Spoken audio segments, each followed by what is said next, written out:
What is up guys, welcome back to another GeekaWhat video, and today I've got some RGB fans from Thermaltake in for review.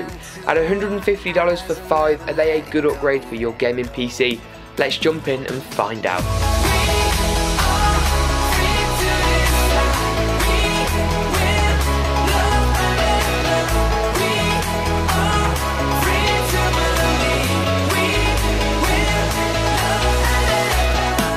First up, it's worth mentioning that whilst these fans aren't exactly cheap, compared to the competitors, they're not really overpriced or unreasonable either.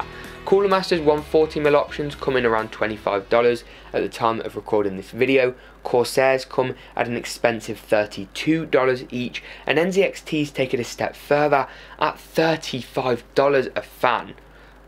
Wow.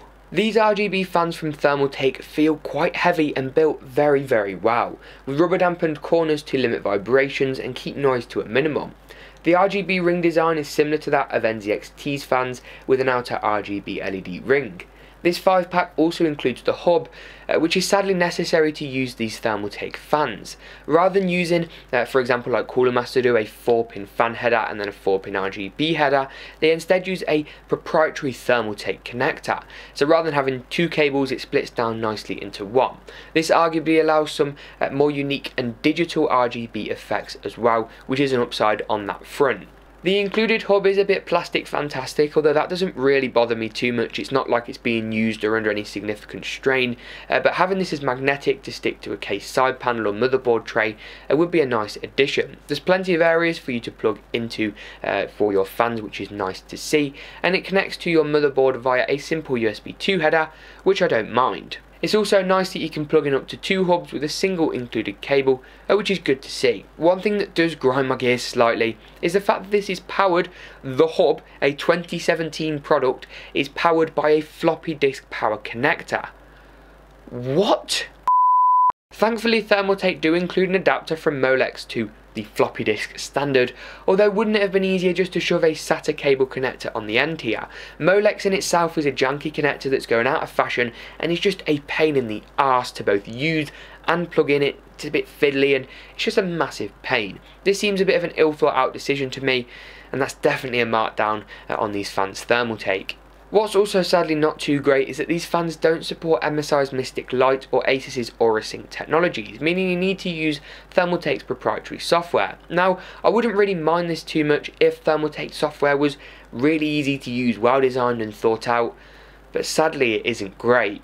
Whilst the software is functional with fan speed and RGB presets, that really is all there is to say about it.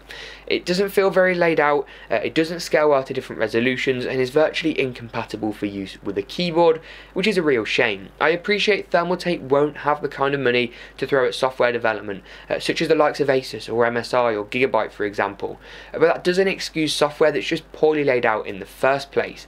It's even more of a shame considering that Thermaltake make a whole host of other great RGB products that could tie in really nicely on a smaller scale, similar to what Asus AuraSync software does, and it would be a real major selling point for me. You've only got to browse through Thermaltake's RGB products to go, wow, that's really cool. RGB pumps and reservoirs, RGB CPU water cooling plates. They make RGB radiators with water blocks. They make RGB compatible power supplies and cases, RGB fittings for water coolers. Some incredibly cool, really great looking stuff.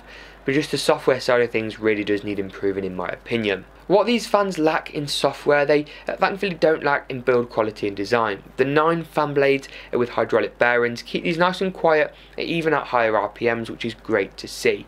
Unfortunately though, I just couldn't recommend these fans over, for example, Corsair's new offerings or Cooler Master's releases, or NZXT's RGB fans that were somewhat the first to the party and have evolved such a long way since their release.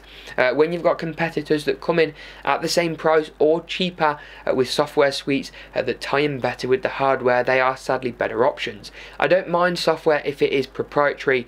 What I do mind is software that seems poorly laid out, designed, and is a pain in the backside for the standard consumer to use. I will round up this review though on a more positive note with some beautiful shots of these RGB fans in action. I actually featured them in a recent build video, which you can check out here in the card section now. If you like this video, smash that like button and subscribe for more. Drop a comment letting me know what you think in the comment section below. But as always, we'll see you in the next. GeekaWhat video.